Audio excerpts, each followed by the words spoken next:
Marc Toiti, Étienne Henry, bonjour, merci d'être avec nous. Bonjour, avec plaisir. C'est le premier entretien de ce sommet au-delà de la dette. Alors pour débuter, je voulais peut-être rappeler quelques chiffres.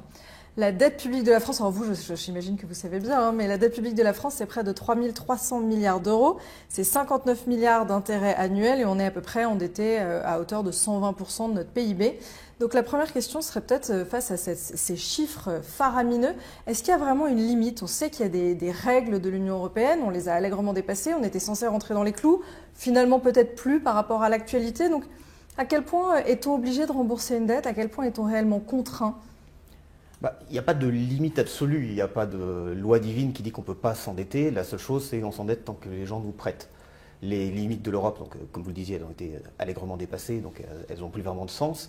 On sait aussi dans l'histoire que les pays qui se sont endettés à plus de 100-120% du PIB, ça a été très très dur de revenir en arrière. Donc ça, c'est des limites qu'on franchit et on sait qu'une fois qu'on les a franchies, les choses changent pour le pays et sur la possibilité de continuer à se réendetter. Mais après, la musique, elle peut durer encore longtemps. Tant qu'il y a des prêteurs en face des créanciers, ça peut durer longtemps. On a vu les dernières années que la BCE avait joué le rôle d'impression monétaire pour répondre aux besoins de financement des États, mais aussi de certaines entreprises. Donc ça, c'était des choses qui auraient normalement dû être impensables en Europe et qui ont eu lieu. Et ça a permis de faire durer la cavalerie monétaire encore longtemps. Ça s'arrêtera quand les acteurs auront décidé qu'ils n'y participeront plus. Et pour ça, il faudra chercher des éléments déclencheurs qui feront que les prêteurs seront plus au rendez-vous. Alors ça, on va s'y pencher, mais d'un autre côté, on a l'impression, il y a la question des prêteurs évidemment, mais il y a aussi la question des besoins. Donc là, l'actualité, on le voit bien avec les nécessités de réarmement, on a l'impression de se trouver face à un mur de besoins. Est-ce que ça remet en cause l'orthodoxie budgétaire qu'il fallait retrouver à tout prix? Alors déjà, ce qu'il faut savoir, c'est que la dette en elle-même n'est pas un problème. C'est-à-dire on peut s'endetter effectivement indéfiniment, mais il y a une condition. Il faut que cette dette soit soutenable. C'est-à-dire qu'on puisse au moins payer les intérêts de la dette. C'est ça la règle de décision. Qu'on soit ménage, entreprise ou même un État, ce qui compte, c'est qu'effectivement, si on s'endette, mais qu'en échange, ça génère de la croissance, ça génère de l'activité économique, au moins pour rembourser les intérêts de la dette, à ce moment-là, ça passe. Sauf que nous, en France, ça nous est arrivé pour la dernière fois en quelle année? En 2007. C'est-à-dire depuis 2007, chaque année, juste pour payer les intérêts de la dette, il faut encore s'endetter. Donc j'ai envie de dire, depuis 2007, la dette publique française n'est plus soutenable. Mais donc on a une fuite en avant permanente, alors qui a été permise effectivement grâce à la zone euro, puisque la zone euro, mine de rien, nous a protégés, ce qu'on appelle un aléa moral en théorie des jeux. C'est-à-dire que finalement, comme il n'y avait pas de sanctions, on a continué. Et malheureusement, le coronavirus a mis de l'huile sur le feu, j'ai envie de dire. Enfin du moins, sa gestion, avec le fameux quoi qu'il en coûte, et surtout la planche à billets de la Banque Centrale Européenne. C'est ça le drame. C'est que, à cause de cette planche à billets, va-t-on dire, eh bien l'État français pouvait s'endetter sans compter, puisque ça ne lui coûtait rien, puisqu'il était sûr de trouver preneur au travers, effectivement, des achats de la Banque Centrale Européenne. Mais par contre, la situation s'est aggravée d'un point de vue de la soutenabilité. Deux chiffres très simples. La dette publique, effectivement. Alors si on prend la déficit que vous avez donné tout à l'heure, c'est 3 303 milliards au troisième trimestre, on va bientôt atteindre les 3 500 milliards. Mais si vous prenez par exemple ce qu'on appelle le hors-bilan, ça veut dire notamment, c'est les engagements de l'État, mais qui n'apparaissent pas dans les comptes. Par exemple, le paiement des retraites des fonctionnaires. C'est un engagement de l'État, sauf qu'on ne les voit pas dans la dette, mais c'est quand même une dette à venir. Vous savez, on est à combien de dettes publiques aujourd'hui? 7 500 milliards. Alors, quand chiffre de la Cour des comptes, hein, ça ne tombe pas d'un chapeau, ça ne sort pas d'un chapeau. Tout ça pour dire que voilà la gravité de la situation. Mais juste si je reprends la dette normale, 3 300 milliards. Depuis 2020 à aujourd'hui, ça a augmenté d'à peu près 950 milliards d'euros. Un petit peu moins, mais bon, on va arrondir. 950 milliards d'euros. Sur la même période, tenez-vous bien, le PIB français en valeur, ça veut dire augmenter de l'inflation, ça veut dire la richesse qu'on crée, de combien ça a augmenté? 500 milliards d'euros. J'ai mis 950 milliards d'euros de dette, j'ai récupéré 500 milliards d'euros de PIB en valeur. Ça veut dire qu'il manque 450 milliards. C'est ça qui colle plus. C'est là où cette dette, elle est devenue complètement insoutenable et j'ai envie de dire irresponsable. Et ce qu'on est en train de faire aujourd'hui, je termine, excusez-moi, je ne veux pas m'utiliser la parole, ce qu'on est en train de faire aujourd'hui avec effectivement l'effort de guerre, etc., on est en train de dire, bon alors, toutes les dépenses militaires, on ne les met pas dans le calcul de la dette, dans le déficit. Oui, mais elles sont quand même là, donc ça va, il faudra quand même la financer, cette dette. Et donc c'est ça qui est extrêmement dangereux, je pense qu'on va en reparler, mais les taux d'intérêt sont en train d'augmenter très fortement, parce que là, il n'y a plus de planche à billets, justement, et ça nous coûte extrêmement cher. Rendez-vous compte que l'année dernière, j'ai regardé les prévisions du gouvernement. Ça fait 2 ans que le gouvernement, bon, ce n'était pas celui d'aujourd'hui, mais celui d'avant, il nous disait, alors on va payer à peu près 48 milliards, entre 38 et 48 milliards d'euros de charges d'intérêt de la dette. Sauf qu'on a payé l'année dernière 60 milliards d'euros en 2024, et je pense que cette année, ils nous font le même coup, ils disent oui, ça sera 53, ça sera je pense 70. Donc c'est ça qui est dramatique. On est en train dans une fuite en avant extrêmement grave. Et encore une fois, c'est pas pour faire plaisir à Bruxelles tout ça, c'est pour nos enfants. On est en train de faire payer nos enfants malheureusement dans une dette dramatique. J'ai deux questions, une pour chacun en fait par rapport à ce que vous venez de dire. La première, ce serait en fait quand est-ce que ça coince, quand est-ce que ça devient trop lourd, quand est-ce que ça déraille et on n'arrive plus vous dites c'est insoutenable, mais insoutenable ça veut dire quoi concrètement en fait? À quel moment on n'arrive plus à rembourser? Et le corollaire de ça, parce que rembourser c'est une chose, surtout si les taux d'intérêt augmentent, et l'autre chose c'est de continuer à financer. Donc vous disiez tant qu'on trouve des prêteurs ça va, mais pourrions-nous ne plus trouver de prêteurs? Donc il y a deux voies un peu que vous ouvrez ici. J'aimerais bien savoir comment ça pourrait se passer sur ces deux hypothèses-là. Mais alors, le concept de rembourser la dette, on peut oublier tout de suite. Je pense qu'on est tous d'accord là autour de la table. On ne la remboursera pas, ou alors en monnaie de singe. Quoi, donc quelqu'un nous l'efface en fait? Comme les pays en voie de développement, on verra comment est-ce qu'on arrive à effacer une dette qui n'est plus remboursable quand on est un pays. Mais en tout cas, ce qui est sûr, c'est qu'on ne la remboursera pas. En tout cas, pas en vrai euro. Mais alors donc on s'en fiche. Et alors, non, pourquoi est-ce qu'on est là aujourd'hui à en parler finalement? Ça finira mal pour les gens qui remboursent en termes de pouvoir d'achat. Parce que malheureusement, l'État, c'est pas une personne qui va se priver de son pouvoir d'achat. On voit bien là, quand on fait la chasse à quelques milliards, les problèmes que ça fait. On ne sait pas faire, surtout dans un gouvernement démocratique, on ne sait pas faire ça sans mettre tout le monde dans la rue. Donc c'est quelqu'un d'autre qui va payer. Et ce quelqu'un d'autre, ça va être les citoyens, ça va être les entreprises, ça va être les agents économiques français et européens qui vont payer. Mais juste pour rebondir sur la question de comment on rembourse, si on admet qu'on ne rembourse pas, et Marc disait tout à l'heure que le problème c'est quand on arrive simplement à payer les intérêts de la dette, qui est un critère important, il faut arriver à le faire. En France, on y arrive encore. Payer 50, 60, 70 milliards, ça coûte très cher. Ça mange quasiment la totalité de l'impôt sur le revenu payé par les particuliers. Ça mange l'impôt payé par les sociétés en 2023, qui était de 72 milliards d'euros. Donc on voit qu'on utilise des cartouches qu'on n'a pas beaucoup, mais bon, on peut encore les utiliser. Mais il y a une autre chose qu'il faut qu'on fasse, c'est faire rouler la dette. Cette année, la France, il va falloir qu'elle trouve plus de 300 milliards d'euros juste pour faire rouler les dettes anciennes. Alors pas les rembourser, même pas payer les intérêts, mais juste renouveler les coupons qui sont arrivés à échéance et pour lesquels il faut qu'on réemprunte de l'argent. Sauf que le stock de dette français, il est à quelques pourcents de taux d'intérêt. Et là, début mars, le taux d'intérêt à 10 ans de la France, il s'est envolé, il a pris 10% en quelques jours et il est à plus de 3,5% la première semaine de mars. Donc quand il va falloir faire rouler 300 milliards de dettes à plus de 3,5%, et bien là, ça peut coincer. Mais encore une fois, on ne parle pas de payer les intérêts et on ne parle certainement pas de rembourser. On parle juste de maintenir le statu quo. D'accord. On rembourse quand même effectivement les intérêts de la dette chaque année, mais la question elle est très importante, c'est-à-dire que jusqu'à quand ça peut continuer? C'est la blague de Coluche, tant que je gagne, je joue. C'est exactement pareil. Moi, j'arrête pas. Je me rappellerai toujours d'une réunion à Bercy, si vous voulez, en 2021, où il y avait donc Bruno Le Maire a réuni quelques économistes dont je faisais partie. Et alors, moi, je dis bon, ça y est, c'était parce que c'était plus vraiment le coronavirus, parce que les 3 premiers mois de l'année du coronavirus en mars 2020, c'est vrai que là, on croyait que c'était la fin du monde. Donc là, il nous a réunis, il dit bon, voilà, on va tout lâcher. Bon, on ne savait pas trop quoi dire. Bon, si c'est la fin du monde, pourquoi pas? Après, heureusement, ce n'était pas le cas.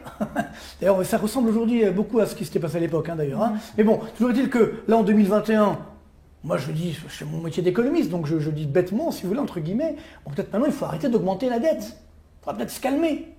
Et là, tout le monde me saute dessus. Pas physiquement, bien entendu, mais par les mots. Donc les économistes, les hauts fonctionnaires de Bercy, etc. Mais non, mais on s'en fiche complètement de la dette. Voilà, on va la faire rouler. De toute façon, les taux d'intérêt n'augmenteront jamais. Vous vous rendez compte, le manque de discernement? Et moi, j'étais là, je savais pas, je dis, mais je m'énerve ou pas? Je dis, ça sert à rien. Si vous voulez, quand vous avez des gens qui pensent qu'ils sont très intelligents et qui sont plus intelligents que vous ne pouvez pas comprendre ce qu'ils pensent. Bon, ça, c'est le drame des dirigeants français, des hauts fonctionnaires français. C'est qu'ils vous disent toujours, ne vous inquiétez pas, nous avons raison. Voilà. Donc, pour débattre, c'est compliqué avec ces gens-là. Mais, sauf que c'est eux qui dirigent. Ça peut monter jusqu'où, les taux d'intérêt? Et donc, le problème est là, c'est qu'effectivement, c'était le piège. C'est qu'à l'époque, donc on avait encore la planche Chabier de la BCE, je rappelle que la planche Chabier de la BCE s'est arrêtée à l'été 2022, quand on avait une inflation à 10% dans la zone euro. Et c'est d'ailleurs ça qui a fait l'inflation, c'est pas la guerre en Ukraine. L'inflation a commencé dès 2021, parce que justement, on avait cette planche à billets, donc on a créé trop de monnaie par rapport à la réalité. Si vous voulez, c'est l'une des règles de base de l'économie. Si vous avez trop de demandes par rapport à l'offre, les prix augmentent. C'est exactement ce qui s'est produit. Donc là, aujourd'hui, on va nous faire le même coup, mais c'est ça qui est très dangereux. À l'époque, on nous prêtait, on était toujours double A. Nous sommes toujours double A. Peut-être ça va changer d'ici qu'on publie la vidéo. Mais ce que je dis là, c'est que c'est ça la clé. C'est que quand on est encore double A, ça passe parce que vous avez beaucoup d'investisseurs dans le monde, des caisses de retraite, des compagnies d'assurance, etc., qui sont obligés pour leur ratio de solvabilité d'acheter soit du triple A, soit du double A. Donc comme il y a de moins en moins de triple A, on dit bon allez, la France on prend le double A. Si par contre nous passons simple A, ce qui va nous arriver dans les prochaines semaines, je pense. Vous pensez? Ah bah oui, ça aurait déjà dû nous arriver il y a très longtemps. Hein. Mais, enfin il y a plusieurs mois, va-t-on dire. Mais par connivence, hein, disons le mot, les agences de notation, on dit non, ça, tout va bien se passer. Vous connaissez la phrase, on fait quoi? Il faut dire, alors le dernier communiqué de Fitch, il était exceptionnel. Celui d'il y a donc, où elle n'a pas dégradé l'un de la France, et elle a dit voilà, notre modèle de notation, vous pouvez l'avoir sur Internet, c'est incroyable. Notre modèle de notation nous donne une dégradation de la note de la France à simple A. Mais nous ne suivons pas notre modèle, c'est quand même très fort. Parce que nous faisons confiance au gouvernement français donc de l'époque pour réduire son déficit public. Bon, là on sait très bien que ce n'est pas le cas, que le déficit public a augmenté. Je vous rappelle qu'entre la prévision initiale de Bruno Le Maire et la réalité du déficit, il y a eu 100 milliards d'euros d'écart. Les fameux 100 milliards. Oui, ce n'est pas une erreur de prévision, vous comprenez? Donc moi je pense que là on est à la fin de l'histoire. C'est-à-dire que à partir du moment où on tombe simple A, beaucoup de caisses de retraite, de banques même, hein, c'est pas qu'elles n'aiment pas la France, mais elles disent bah, attendez, simple A, moi c'est pas dans mon cahier des charges. Donc je ne vais pas acheter votre dette publique. Et là, comme Étienne le disait, les taux d'intérêt qui ont déjà augmenté, ça va continuer d'augmenter. Ça peut aller jusqu'où, les taux d'intérêt? Vous les voyez jusqu'où? C'est quoi très loin? Vous savez, je rappelle quand il y a eu la crise grecque, le taux d'intérêt grec à 10 ans, il est monté à 35%. Donc je ne dis pas ça que ça va arriver en France, mais je pense que ça peut arriver très vite à 5%. Et là on tue le pays. 5% de taux d'intérêt. On tue le pays, ça veut dire quoi? Pour vous et moi, dans le quotidien, pour les entreprises et pour les gens qui ont de l'argent en banque, ça veut dire quoi? Il y a deux choses. Il y a d'abord effectivement le fait que pour l'État, ça va coûter de plus en plus cher de payer sa dette. Bon, mais ça c'est une chose. Et à la fin, quand on veut augmenter les dépenses militaires de 30, 50 milliards, sauf que là, la charge d'intérêt de la dette, qui était, je vous rappelle, il y a encore quelques années de 30 milliards d'euros par an, elle va monter à 70 milliards d'euros. Donc là, on les a, les 40 milliards, vous voyez, donc si on n'avait pas fait n'importe quoi, on aurait pu dépenser pour la défense sans piquer dans l'épargne des gens. Bref, c'est un autre débat. Peut-être qu'on en parlera tout à l'heure. Mais toujours est-il que sur la France, si à ce moment-là, on a cette crise de confiance, les taux d'intérêt ça ne s'arrête pas, les taux d'intérêt peuvent monter très très loin. Alors, il y a un autre élément très intéressant qui s'est passé dernièrement en Allemagne. C'est que le gouvernement allemand, comme vous le savez, les Allemands sont habituellement très rigoureux. Et là, donc, M. Merz, le nouveau chancelier, bon, il n'est pas encore nommé, mais ça sera lui, nous a dit, pendant la campagne, je vais faire attention aux deniers de l'État, on ne change pas, rigueur budgétaire. Et là, quelques jours en arrière, il nous dit, ça y est, on lâche tout. Donc, on dit, vous voyez, les Allemands, ils font comme nous. Bon, je ne sais pas si c'est une bonne idée, mais toujours est-il que les taux d'intérêt allemands commencent à augmenter, mais ce n'est pas ça le problème. C'est que jusqu'à présent, qui s'endettait le plus sur les marchés en Europe? Nous, les Français, et les Italiens. Et donc, les Allemands, ils s'endettaient aussi, mais un peu moins que nous. Si maintenant, demain, les Allemands aussi font appel au marché financier, demandent de l'argent au marché financier, alors que l'Allemagne est toujours triple A, l'investisseur, quand il va se dire, bon, j'ai 10 milliards d'euros à prêter, à qui je prête? À l'Allemagne triple A ou à la France simple A? Là, il n'y a pas photo, il va prêter à l'Allemagne. Donc, c'est-à-dire qu'il y aura moins de flux d'investissement pour la France et les taux d'intérêt vont encore augmenter. Je termine sur votre question. Si les taux d'intérêt augmentent, c'est quoi le quotidien des Français? Tous les taux d'intérêt de tous les crédits, des entreprises, des ménages, sur l'immobilier, ces taux d'intérêt vont également augmenter, ce qui va encore casser l'activité économique. Nous sommes déjà en récession, la récession va donc s'aggraver, ce qui va faire du chômage, de la crise sociale et ainsi de suite. Moi je suis désolé, moi je joue mon rôle d'économiste aujourd'hui qui aime son pays, qui veut qu'on sauve l'économie française. Il faut arrêter de faire ça. Il faut changer de logiciel. Je suis très inquiet.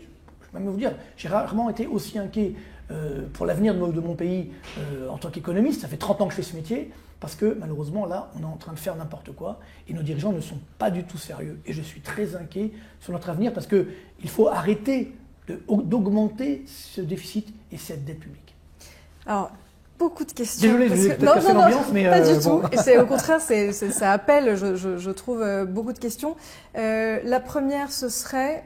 est-ce que vraiment vous le pensez crédible, ce scénario très très noir? Parce que finalement, si les taux d'intérêt français sont très élevés, peut-être qu'on trouvera toujours des gens pour nous prêter, pour être intéressés par nos taux d'une part. Et deuxième chose importante, la France, ça reste avec l'Allemagne que vous avez cité, un des moteurs extrêmement importants de l'Europe, de poids économique de l'Europe. Est-ce qu'on pourrait laisser tomber la France, entre guillemets, comme on a laissé tomber auparavant des banques? Peut-on laisser tomber un État? Va-t-on laisser tomber la France? Alors, si la question c'est est-ce que le scénario un peu du noir qui a été évoqué là il y a quelques instants est crédible, je pense oui, tout à fait.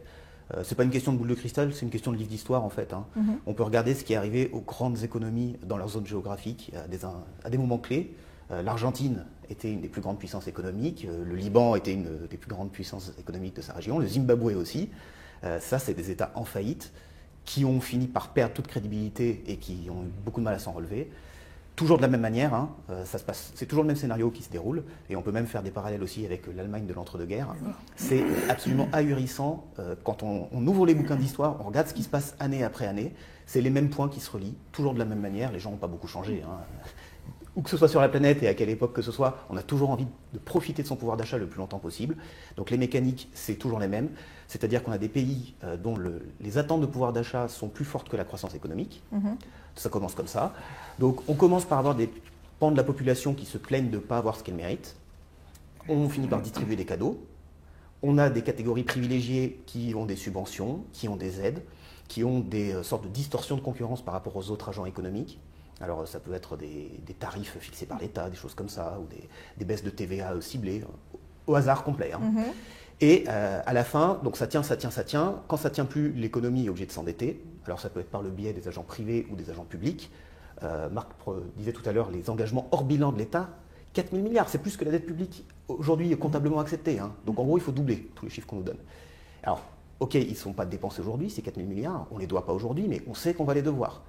Sauf pandémie qui tue tous les retraités de la fonction publique. On va les devoir quand, en fait? On va les devoir. Les tables actuarielles, on les connaît. C'est-à-dire que les assureurs, ils connaissent l'espérance de vie des gens. Hein, en fonction de la carrière qu'ils ont eue, en fonction de quand ils sont nés. On est capable de dire dans des populations grandes combien de temps les gens vont vivre. Et combien de personnes vont vivre. On connaît les retraites des fonctionnaires, elles ont été fixées par le passé. Donc on sait à l'euro près combien on va leur devoir. Il n'y a pas d'incertitude là-dessus. Encore une fois, sauf guerre ou pandémie, on sait que l'État va devoir payer. Ça peut arriver, hein. On ne peut plus rien de rien. Bon, c'est dommage de prendre ça comme une solution au scénario du pire. Mais juste pour terminer sur ces 4 000 milliards, on va devoir les dépenser d'ici les 20 à 30 ans que les retraités de fonction publique peuvent espérer encore vivre en touchant leur pension à partir de la mise en retraite. Encore une fois, c'est des moyennes, mais elles sont justes. Donc, quand on ne peut plus donner d'argent à ces gens-là, on s'endette.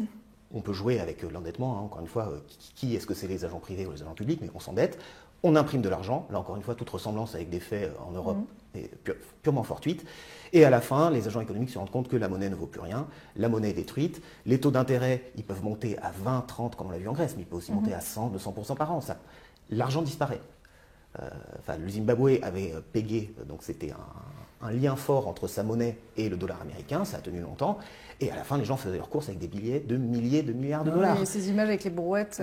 Ouais, alors les brouettes, il y avait des billets de 1 milliard, moi j'avais un billet de 1 milliard comme ça. J'en ai un sur mon bureau, je pense qu'on a été nombreux à en prendre. Moi j'y suis allé, bref, peu importe mais c'est pour les vacances, puis on m'a donné. C'est vrai que ça surprend. C'est ça. Et donc voilà, ça c'est la disparition de la monnaie, c'est toujours un problème local, c'est un problème social.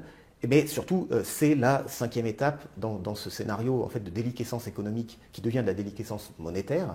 Et après, quand tout le monde tire sur la corde, à un moment, la corde lâche. Donc, à la question, est-ce que ça peut arriver? La réponse est oui, parce que ça arrive tout le temps dans les pays qui se retrouvent dans cette situation.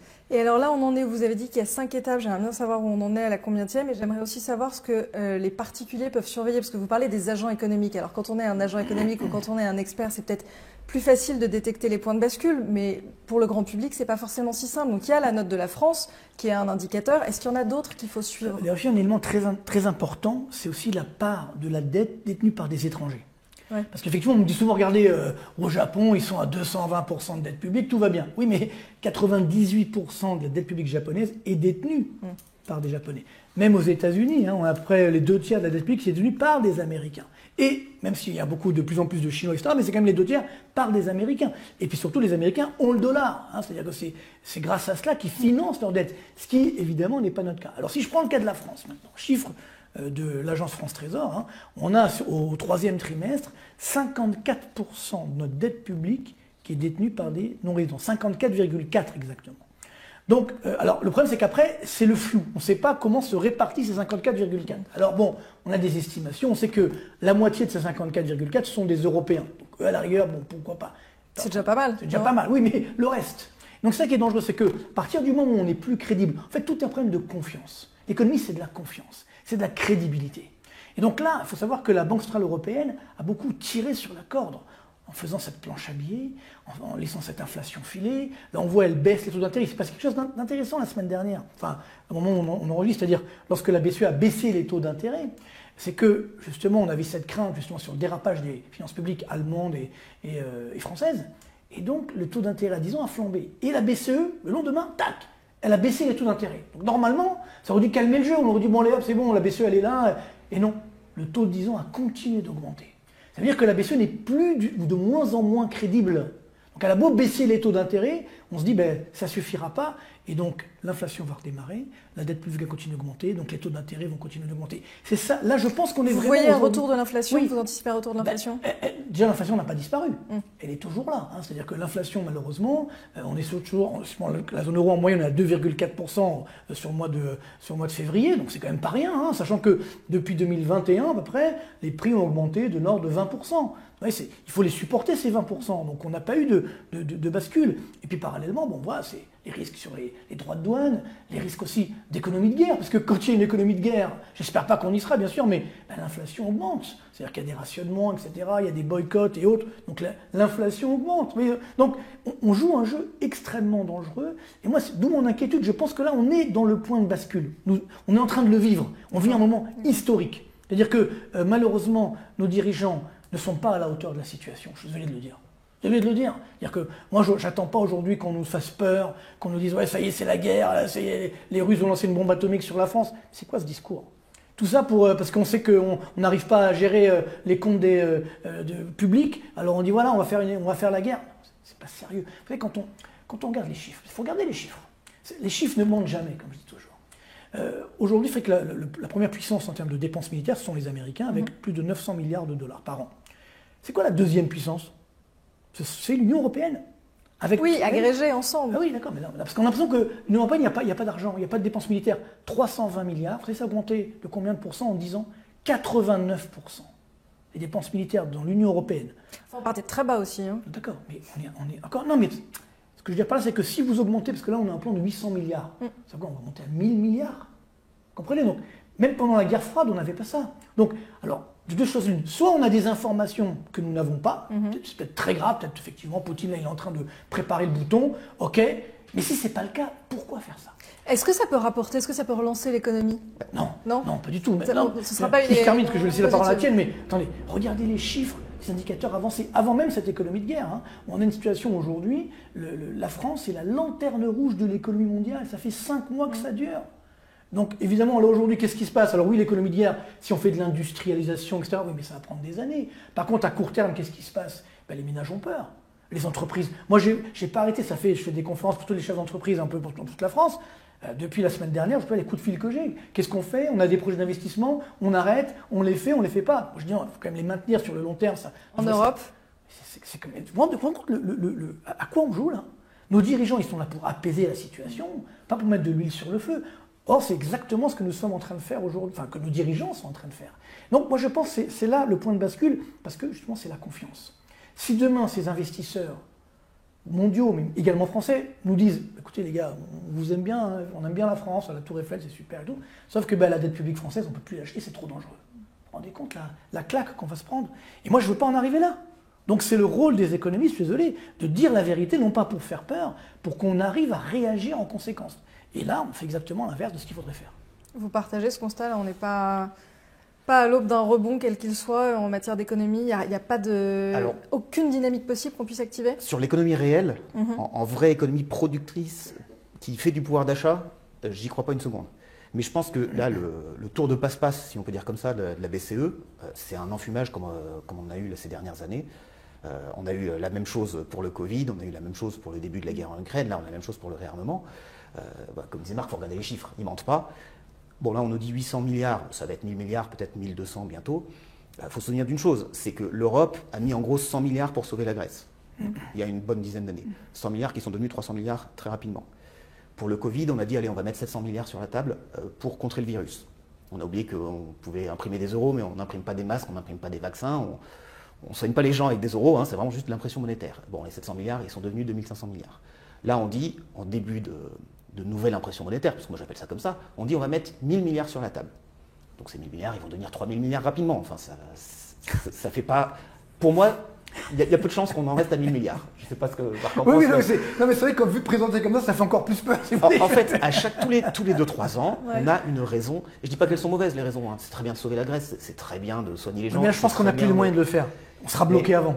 Mais là, le problème, c'est que ces 1000 milliards supplémentaires, alors si on respire un moment, on regarde les chiffres tels qu'ils ont évolué, donc j'ai cité l'évolution exponentielle des aides de l'Europe, même au niveau de la masse monétaire, donc ce qu'on appelle EB3, c'est la masse monétaire très large, c'est les euros en circulation, pour ceux qui ne sont pas trop branchés chiffres et comptabilité. Bon, la M3, c'est 16 000 milliards à peu près en ce moment. Donc là, on dit qu'on va rajouter 1000 milliards supplémentaires. Ça veut dire qu'on avilit la monnaie, on enlève sa valeur, on rogne les pièces, comme faisaient les Romains à l'époque, de 6 à 7%. Tac, d'un coup de baguette magique. Là, le mois dernier, on a décidé que, en gros, l'euro allait être avili de 6 à 7%. C'est beaucoup, 6 à 7%. C'est un crack économique, quand les agents économiques, je reprends ce terme parce que ça concerne vraiment tout le monde. Les particuliers, les entreprises qui veulent investir, les épargnants qui ont investi. Si tout le monde perd 6 à 7%, ça fait un choc. Et c'est ce qui nous est arrivé, là, entre février et mars 2025. On ne le dit pas encore, on ne le sait pas encore parce que, comme pour le sauvetage grec à l'époque, comme pour les soutiens Covid, on avait l'impression que c'est du quoi qu'il en coûte qu'il fallait faire. Il y a des très bonnes raisons derrière. Et après, l'addition, elle vient. Et quand l'addition vient, on a du mal à relier les points quand on est un particulier. Mais ça signifie que si on a, par exemple, un grand emprunt national pour soutenir la défense, je veux pas rire.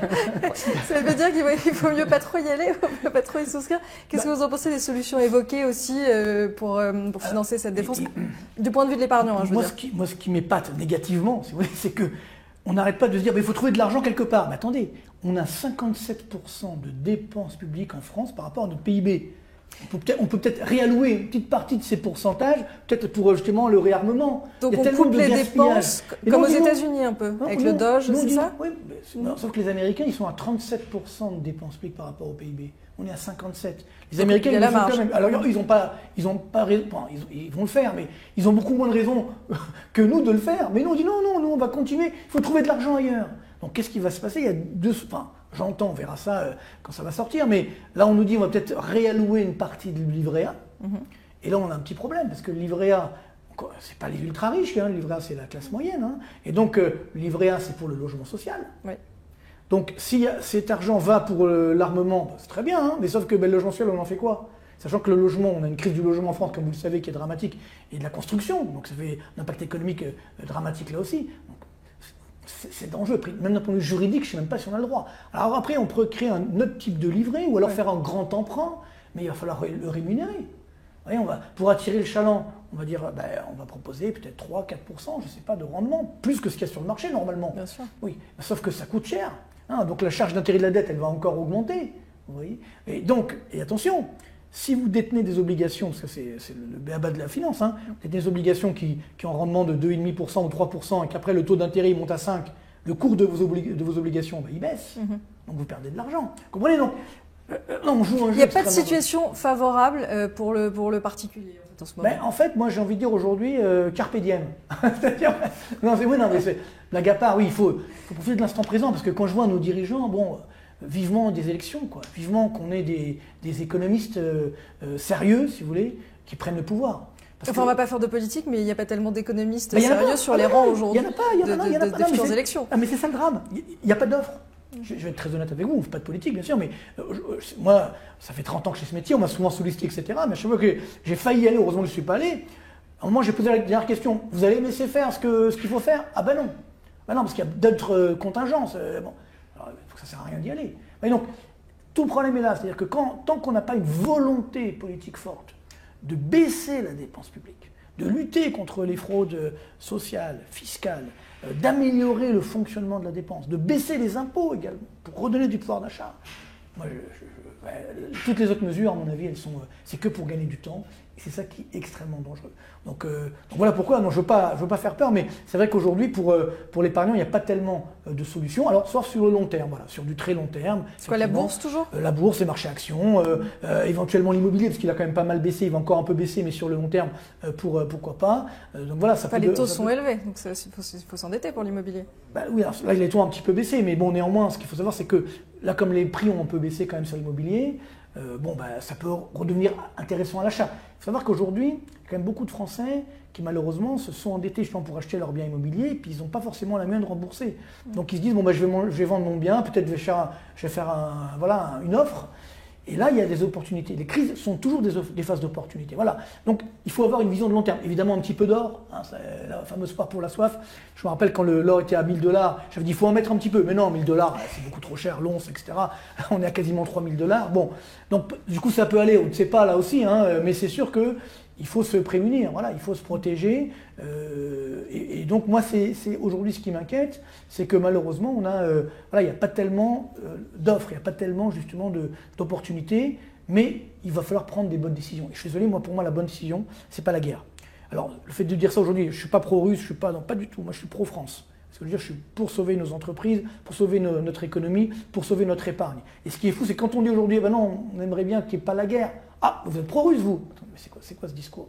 C'est inacceptable, vous comprenez? Donc, c'est ce qu'on fait dans cette émission, on a une réalité économique. On a une dette publique qui est en train d'exploser. C'est pas pour Bruxelles la dette publique, c'est pour nos enfants, nos petits-enfants. Vous voyez ce que je veux dire? On ne peut pas laisser la France comme ça. Et moi, je pense qu'aujourd'hui, il n'y a pas assez de prise de conscience. Et ça a été le problème du Covid. On a lâché, donc je vous l'ai dit, 950 milliards. Donc les Français se disent, voilà, l'argent est là. Il faut continuer. Mais non, sauf on s'est, comme l'a bien dit Étienne, on s'est appauvri. Ça a effectivement cassé la valeur de notre monnaie. Oui, parce qu'on leur a dit quoi qu'il en coûte et vous ne payerez voilà, pas. c'est ça, il y avait un mensonge, une tromperie sur la marchandise. Mais donc l'État, qu'est-ce que vous en déduisez? C'est-à-dire qu'il faut arrêter de payer? On laisse les entreprises en mauvaise santé, par exemple, faire faillite si elles le doivent? Est-ce qu'on arrête certaines subventions? Dans quoi est-ce qu'on coupe en priorité dans les dépenses de l'État? Il y a quand même des arbitrages à faire. Ça, c'est un programme politique. Oui, c'est vrai. Mais déjà, là, on est là aujourd'hui et je pense qu'on est d'accord sur le diagnostic. Il y a un problème. Il y a un problème de pouvoir d'achat qui a été mal distribué à la fois aujourd'hui entre les différents composantes de notre société et dans le temps. Parce que la dette, il faut juste se souvenir que c'est un impôt différé dans le temps. Ça veut dire que ce qu'on ne paye pas aujourd'hui, les suivants le paieront. Alors ça peut être nous, ça peut être la génération d'après, ça peut être celle d'après pour les dettes de très long terme. On voit que les États arrivent à s'endetter plusieurs décennies maintenant. Mais quelqu'un doit payer. Et ça se fait en réduisant son pouvoir d'achat. Donc après, la question de qui on fait payer, elle est politique. Et ça, on n'est pas aux affaires, donc on n'est pas là pour dire on va faire ci ou on va faire ça. Le corollaire de ça, c'est qu'aujourd'hui, les gens qui ont un peu d'épargne ou qui ont un salaire ou qui touchent une retraite et qui aimeraient bien pouvoir tenir un peu leur niveau de vie, parce que c'est quand même bien légitime, surtout à l'échelle individuelle. On a des choix de société qui n'ont pas été les bons, mais à l'échelle individuelle, personne n'a envie de se dire je vais perdre les 3/4 de mon pouvoir d'achat. Mais quand on regarde la dette par habitant aujourd'hui, on se rend compte que c'est beaucoup d'argent à dépenser et qu'on ne peut pas le dépenser de façon complètement indolore. Donc là encore, pour savoir ce qui va se passer, encore une fois, je préconise rien là, je sors juste le livre d'histoire pour voir ce qui nous attend. Et donc, effectivement, de l'inflation, beaucoup d'inflation. Donc, destruction de toutes les valeurs monétaires, ça c'est l'étape numéro 1. Ça veut dire quoi, destruction des valeurs monétaires? Dans un langage de la rue, ça veut dire quoi? Ça veut dire que les gens qui ont mis de l'argent, mais que ce soit à la banque, sur le livret A ou dans une assurance vie, alors on n'est plus des sauvages, donc on ne leur prend pas l'argent. On sait que quand on taxe l'argent, quand on bloque tout, les gens ils descendent dans la rue. En France, on a un corpus de lois qui nous permet de saisir l'assurance vie. C'est un vrai risque, effectivement, l'État, s'il y a un problème sur les obligations d'État, il peut saisir les assurances vie, enfin geler les rachats, ça revient au même. Je ne pense pas qu'ils vont faire ça. C'est vrai que vous ne pouvez plus récupérer votre argent, votre assurance vie. Vous avez 1000, 10 000, 100 000 euros sur une assurance vie, vous disiez que vous allez les transmettre à vos enfants, à vos petits-enfants, et puis on vous dit, non, désolé, on va plutôt attendre 10 ans. Voilà. On vous l'a pas pris, mais on vous l'a bloqué. Voilà. Mais en fait, ça n'a de sens que si, derrière, l'État, il sait que dans 10 ans, ça ne vaut plus rien. Et là, encore une fois, c'est ce qu'ont fait tous les États surendettés, c'est de l'inflation. Et d'ailleurs, ce qu'on ne sait pas trop, mais c'est que depuis 2 ans, l'État français s'est très désendetté en termes de pourcentage du PIB. On sait que la dette, on regarde la dette française, la dette publique, en pourcentage du PIB, et depuis 2022-2023, ça va pas trop mal. On a baissé de plusieurs points de pourcentage. Pourquoi? Parce qu'on a eu cette inflation qui a laminé le pouvoir d'achat de tout le monde, mais des salariés, des retraités, tout le monde. Et ça, pour l'État, ça a été la meilleure affaire budgétaire depuis les 20 dernières années, depuis l'arrivée de l'euro. Donc, ça a très bien fonctionné depuis 2 ans. Alors, ça fait du mal aux citoyens, mais pour l'État, ça a bien fonctionné. C'est évidemment ça qui va se passer de nouveau. Donc, il faut se prévoir ce scénario, c'est-à-dire que la monnaie fiduciaire, l'argent qu'on met sous le matelas, mais aussi les dépôts bancaires, perdent de leur valeur réelle, du pouvoir d'achat. Et ça, on s'en protège, comme disait Marc, avec de l'or, avec des actions d'entreprise hors euro, long terme. Ça veut dire Pas forcément. Alors, il faut trouver les entreprises qui seront encore là. Peut-être qu'acheter des hauts fourneaux d'acier en Europe, c'est pas la meilleure idée. Des constructeurs automobiles, ça coince aussi un petit peu. Mais on sait faire des choses en Europe. Donc si on investit dans les entreprises, et là encore une fois, on regarde ce qui a fonctionné au Liban ces dernières années, ce qui a fonctionné en Allemagne il y a un siècle de ça fait plus de 100 ans, hein, donc c'est les mêmes formules qu'on peut appliquer, et ben c'était les grosses industries qui ont tenu. Alors pour certains, ça a été un moindre mal, parce qu'ils ont pu sauvegarder une partie de leur pouvoir d'achat. Pour d'autres qui s'étaient endettés en Deutschmark, mais c'est pareil, on peut s'endetter en euros aujourd'hui, sur le long terme, c'est pas forcément une mauvaise idée, parce que si en 2030-2040, vous remboursez votre prêteur en monnaie de singe, ben en fait vous faites la même chose que l'État français. Et ça peut être une bonne idée de faire la même chose que ce que vous êtes en train de faire en État. Et si derrière vous avez des actifs tangibles, même si vos actifs, il faut que x5 de valeur, et que le pouvoir d'achat, le prix de la motte de beurre, du papier toilette ou du litre d'huile fait x10, ça peut arriver, hein. Enfin, souvenez-vous l'évolution des prix depuis l'arrivée de l'euro. Des x5, x10 en 10-20 ans, c'est tout à fait possible. Bon, bah, vous faites x5 avec vos investissements, mais votre endettement, il a fait moins 90%, donc vous êtes gagnant quand même.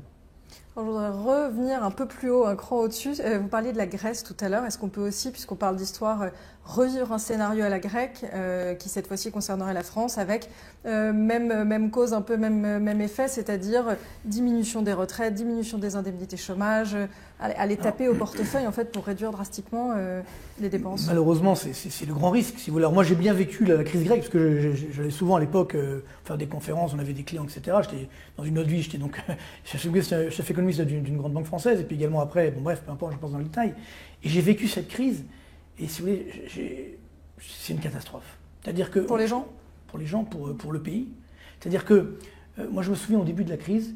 Donc, quand je faisais des conférences, alors les dirigeants grecs venaient me voir, ou des grandes banques, bon, Marc, ne dites pas que les taux d'intérêt grecs vont monter. Je dis, bah oui, je suis obligé de le dire, c'est ce que je crois, c'est ce que je pense. Mais ils étaient inquiets, bref. Et c'est vrai qu'ils me disaient, mais attendez, la Grèce, ce n'est pas l'Argentine. Oui, puis prenez-vous qu'on s'est terminé. Ben nous, on fait pareil aujourd'hui en France. Je dis, bah non, mais nous, la France, on n'est pas la Grèce. Vous voyez, alors, ça peut se terminer de la même façon. Pourquoi? Quelle est la grande différence? Que la France, effectivement, elle lève l'impôt. Voilà, on a cette force, cette chance de pouvoir lever facilement l'impôt. Sauf que c'est la coupe de l'affaire, à force de ponctionner, eh bien, trop d'impôts tue l'impôt. C'est-à-dire que finalement, on reçoit de moins en moins de recettes fiscales. Et donc, à partir de là aujourd'hui, je pense aussi également à la fin du système. C'est-à-dire qu'on le voit dans les déficits publics. Pourquoi ils sont plus élevés que prévu? Parce qu'on a un petit peu gonflé, je dirais, les dépenses, mais aussi, on pensait que les recettes allaient être supérieures. En fait, pas du tout.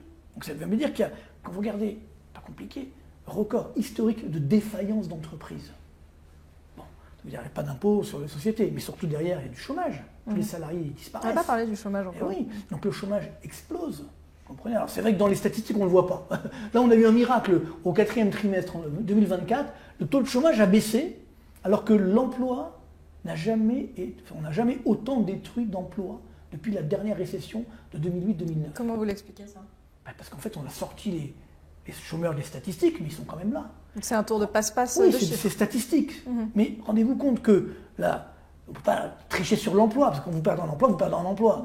L'emploi français au 4e trimestre, un salarié, public et privé, a baissé de 0,33%.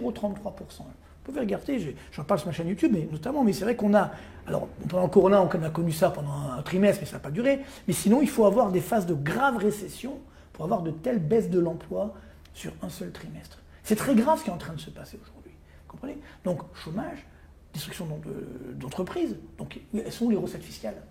Il va en avoir de moins en moins. Voilà, on peut mettre des... Alors, c'est ça le danger, c'est qu'après, on a envie de, effectivement, taxer l'épargne. C'est ça, moi, qui m'inquiète.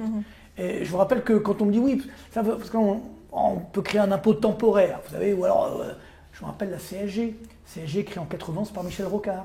À la base, c'était 1%. C'est juste 1% comme ça pour financer la Sécu. Et aujourd'hui, c'est 9,2%. C'est 17,2% sur l'épargne. La CRDS, après, là, c'était Juppé, voilà, quelques années plus tard, en 96. C'est temporaire, hein, ça va durer 13 ans. On est en 2025, c'est toujours là. Vous voyez, donc, attention quand on vous dit, bon, les impôts, c'est une petite augmentation, ça ne va pas durer. Non, non. On est très fort en France pour créer des impôts et les faire durer et les augmenter. Donc, c'est ça qui m'inquiète, c'est qu'on a cette phase d'impôt. Mais je reviens sur la Grèce. Parce qu'on ne se rend pas compte de ce qui s'est passé en Grèce. Le PIB grec a chuté de 30%. Hors inflation, plus de 30% de baisse, vous vous rendez compte? Ça, c'est, quand nous on a moins 0,5, ça fait peur à tout le monde. Là, 30%. Vous vous rendez compte l'effondrement? Et encore aujourd'hui, on est en 2025, parce qu'après, heureusement, ça a redémarré, on a aidé la Grèce, etc. Ça a redémarré, les Grecs ont fait des efforts, il y a eu le FMI et autres. Mais aujourd'hui, le niveau du PIB grec, tenez-vous bien, il est encore 20% inférieur au niveau de 2008. Donc on est sur des effets de très long terme. Mais oui, vous vous rendez compte, c'est-à-dire comme si on vous disait, voilà, aujourd'hui, votre revenu hors inflation, c'est le niveau que vous aviez en 2008. Là, on voit bien la destruction de richesse. Donc là, c'était beaucoup plus grave, parce que ce n'était pas que, effectivement, l'euro, c'était également un mouvement de déflation, c'est-à-dire on a détruit des emplois, il y a eu aussi de l'inflation qui a augmenté, mais on a détruit des emplois, on a réduit les retraites de tous, on a réduit les salaires parfois, enfin bon, une catastrophe. Et donc, c'est là où on arrive effectivement à la France. Moi, je ne veux pas en arriver là. Or, on sait très bien que si on continue comme ça, c'est ce qui va se passer. Alors, peut-être pas dans de telles proportions, mais c'est inévitable que, malheureusement, on ne pourra pas continuer. Regarde le système de retraite par répartition. C'est vrai que c'est formidable. Ça fait rêver. C'est génial, mais c'est du Madoff. C'est-à-dire, en fait, c'est quoi? C'est en fait le fait que quand on est un actif, on paye pour les actuels retraités, en espérant que quand nous, on sera à la retraite, il y aura assez d'actifs pour payer notre retraite. On sait très bien que ça ne sera pas le cas. Jusqu'aux années 80, il y avait à peu près 3,4 actifs pour un retraité, ça marchait. Là, on est à 1,4 actifs pour un retraité. Dans la fonction publique, on est à 1 pour 1. Un actif pour un retraité, vous vous rendez compte? Donc, évidemment que ça ne marche pas. Vous avez vu le rapport de la Cour des comptes? Parce qu'en fait, chaque année, l'État, il donne une subvention, entre guillemets, pour payer 60 milliards d'euros des retraites des fonctionnaires. Mais, alors, et la Cour des comptes dit, ah non, mais c'est pas un déficit. Finalement, c'est un déficit, parce qu'il n'y a pas de cotisation en face. Donc, c'est bien 60 milliards que l'État débourse chaque année. Et donc, voilà, c'est cette fuite en avant qui est extrêmement dangereuse. Et donc là, combien de temps ça peut durer? Voilà, je pense que là, on est quand même à la fin du système. Et c'est ça, moi, qui m'inquiète vraiment, c'est qu'on ne prend aucune mesure pour inverser la tendance. Et c'est surtout pas en faisant une économie de guerre qu'on va réussir à s'en sortir. Encore une fois, moi, je veux bien qu'on réindustrialise. Il faut, mais est-ce qu'on a la main-d'œuvre? Puis ça va prendre des années. Donc, juste pour rebondir là-dessus avant qu'on passe sur autre chose, il y a 2 points super intéressants. Donc, bon, la crise grecque, là, on en a parlé. La petite différence, c'est que la Grèce a été sauvée par Berlin, grosso modo. Hein. Qui va sauver Paris? Les échelles, les tailles d'économie ne sont pas du tout les mêmes. On peut toujours se mettre dans l'aspiration d'une comète pour profiter un peu de... Vous savez, comme en cyclisme, hein, quand on est derrière, c'est toujours plus facile.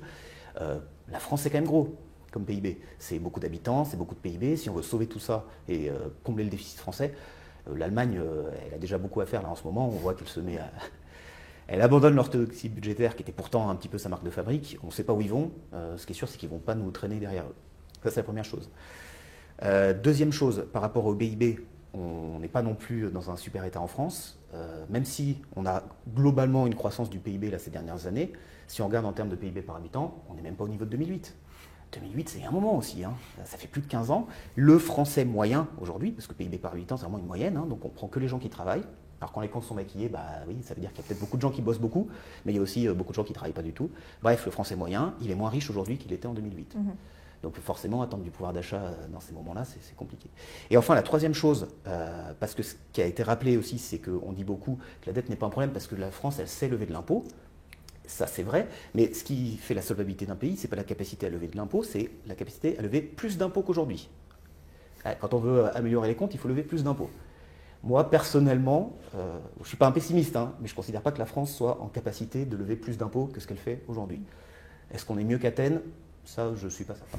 Et puis le niveau de la dette surtout, c'est-à-dire c'était 350 milliards d'euros de dette, en Grèce, on est à 3500. Il y a un zéro de plus quand même, donc c'est compliqué. Vous parlez justement de fin d'un cycle, est-ce qu'on peut imaginer fin d'une Europe, fin d'une zone euro aussi? Ça vous paraît un scénario plausible ça ou pas? Une explosion de la zone euro? Pour moi, oui. Alors, je ne suis pas très positif là-dessus. Je vais peut-être laisser Marc répondre. Non, c'est-à-dire, moi j'avais écrit un livre en 2010 qui s'appelait « Quand la zone euro explosera ». Et en fait, j'avais dit à l'époque, voilà ce qu'il faut faire pour éviter que ça n'arrive. Parce que moi, si vous voulez, je vais être très honnête, j'ai participé à la création de la zone euro en 99, je travaillais dans une banque, c'était formidable. On y a cru. On s'est dit, ça y est, on a créé l'euro, on va concurrencer le dollar.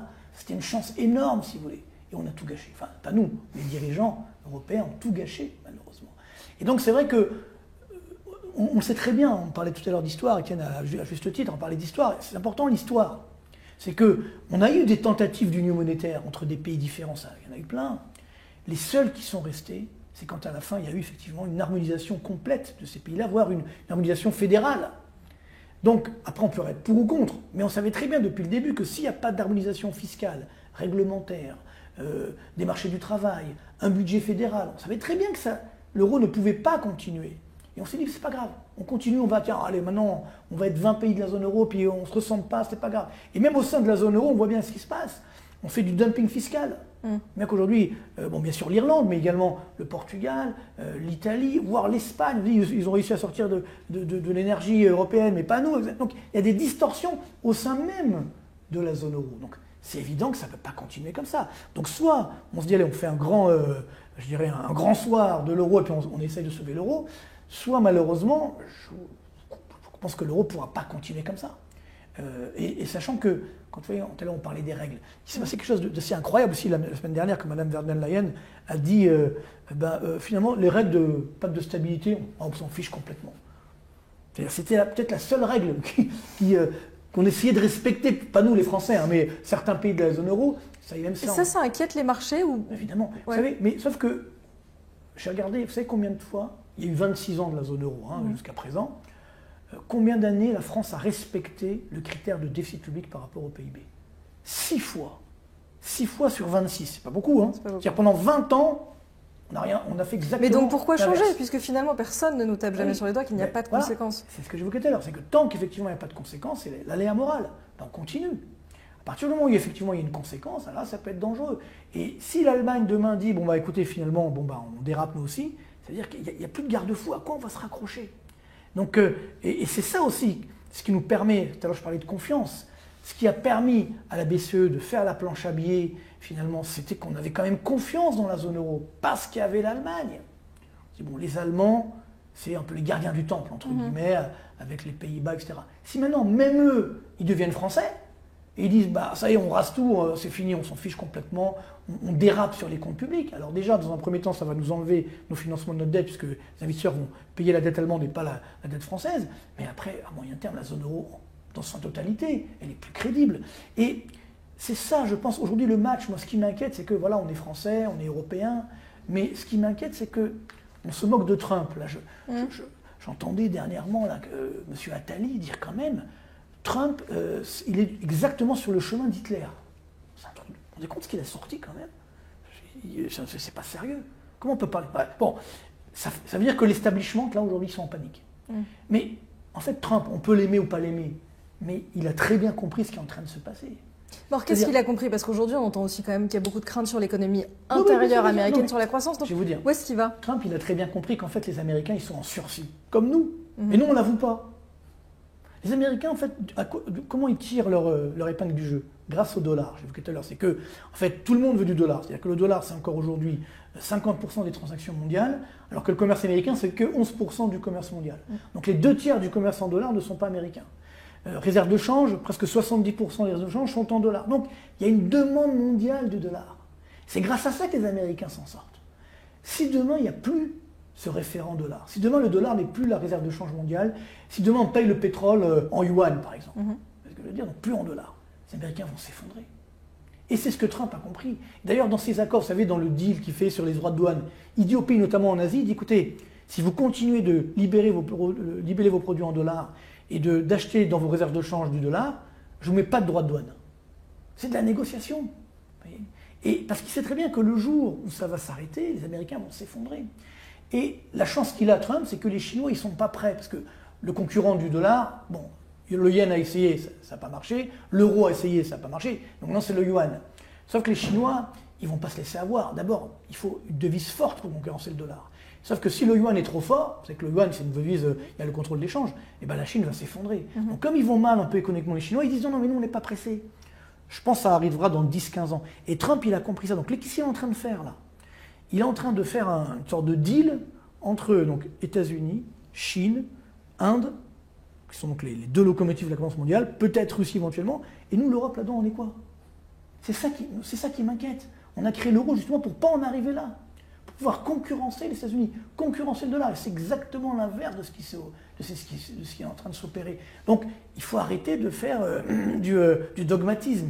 Il faut être pragmatique. Mais donc, être pragmatique, c'est sauver l'euro à tout prix pour contrebalancer ce nouveau jeu des pouvoirs, où finalement on sort de l'euro et puis chacun se débrouille en essayant de trouver sa place dans ce nouveau jeu mondial? Non, la clé, elle est très simple. Elle est, dans la croissance économique. Étienne le disait, on ne sait plus faire de la croissance. Quand même, rendez-vous compte que dans les années, on va dire 90, la France était la 11e puissance mondiale en termes de PIB par habitant. On était même devant les Américains. Vous vous rendez compte? Aujourd'hui, on est en combien? Les Américains, ils sont 7e. Nous, on est 25e. D'accord, mais alors comment on crée de la croissance? Moi, je veux bien. Voilà, on en revient à un programme politique, vous allez me dire. J'allais vous répondre, je vérifie ce que qu'Étienne aussi. Mais simplement, en faisant de l'innovation, en faisant de l'investissement. Mais c'est de l'investissement, il faut de l'argent pour l'innovation. Ouais, mais c'est ça le problème, c'est qu'on n'en a pas. Parce que justement, donc on s'endette pour financer l'innovation? Non, parce qu'on a des deniers publics qui sont investis n'importe comment. Et surtout, on n'a pas de fonds d'investissement, on n'a pas de fonds de retraite. On a la BPI. De fonds. Non, mais ça suffit pas. Non, je comprends, on a envie effectivement d'y croire, mais non, il faut effectivement jouer des fonds qu'on appelle des fonds de pension, qui gèrent la retraite, donc bloqués 30 ans, 40 ans, et qui peuvent prendre des risques. Est-ce que c'est normal que sur toutes les GAFAM, il n'y ait pas une européenne, il n'y a pas une française, il n'y a que des américaines? Et bon, il y a le chinois de l'autre côté, mais c'est quand même pas normal. Vous voyez? Donc c'est ça, moi, qui m'inquiète aujourd'hui. Donc si on veut peser, disons le mot, si on veut peser dans la balance, il faut avoir une économie forte. Et on a les moyens de l'avoir. Sauf que, évidemment, nous, on est l'Union européenne, qu'est-ce qu'elle a fait depuis des années? Ah, des réglementations, ça, on est bon. Ah, des réglementations, on fait tourner en rond, ça, on est bon. Nous, on veut mourir guéri. C'est-à-dire que, effectivement, alors là, on respecte toutes les réglementations, mais on est mort. Non, c'est pas sérieux. Et c'est ça, aujourd'hui, il faut changer de logiciel. On a un logiciel dogmatique, fait par des gens très, très intelligents, mais qui sont déconnectés de la réalité.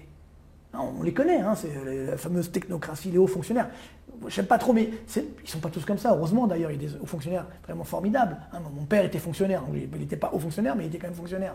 Mais bon, toujours est-il qu'il faut des fonctionnaires, on en a besoin. Mais le problème, c'est quoi? C'est que ceux qui dirigent nos pays, en France et aussi au niveau européen, sont complètement déconnectés de la réalité.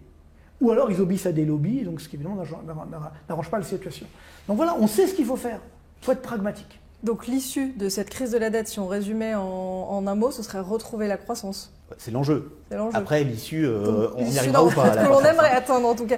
Comment on la retrouve? Est-ce que vous partagez le constat de Marc sur les leviers à activer, en tout cas? Si on veut la retrouver en Europe, ce qui n'est pas garanti, qui n'est pas gagné, il faut clairement, comme il disait, il faut changer de logiciel. L'Europe, elle est dans une logique masochiste, là. Les réglementations, c'est du masochisme. La politique énergétique qu'on a mise en place ces dernières années, et encore plus depuis 2022, c'est du masochisme. On n'a pas de légitimité, on n'a pas de souveraineté énergétique. On se dit, on ne va plus être dépendant de la Russie, mais alors à la place, on va être dépendant du Qatar et des États-Unis. C'est n'importe quoi. Et après, on pleure que nos industries disparaissent. Mais ça, c'est auto-infligé à 100%. Ce n'est pas des éléments extérieurs. Et de la même manière, si on veut devenir une référence sur le marché international, parce que vous avez participé à la création de l'euro, donc vous vous souvenez quand même de cette idée de peser dans les réserves de change, de peser dans les échanges internationaux aussi, et ça n'a pas été fait au final. Mais si on veut le faire, il faut qu'on donne une autre image pour la planète. Parce que les pays asiatiques, ils auraient été très contents d'utiliser l'euro plutôt que le dollar. Quand ils disent qu'ils veulent un monde multipolaire, ce n'est pas des bêtises diplomatiques, ils ont vraiment tout intérêt. Ils n'ont pas envie d'être sous le parapluie américain ad vitam aeternam, surtout que le parapluie américain, aujourd'hui, on voit qu'il est un peu à géométrie variable. Eux non plus, là, ils ne sont pas hyper rassurants pour leurs alliés. Mais nous, on n'a pas joué ce rôle. On n'a pas su se mettre comme un partenaire monétaire et commercial de confiance. Et encore une fois, ce qu'on a fait il y a quelque temps, les saisies d'actifs, les choses comme ça, alors au nom de la guerre, je veux bien.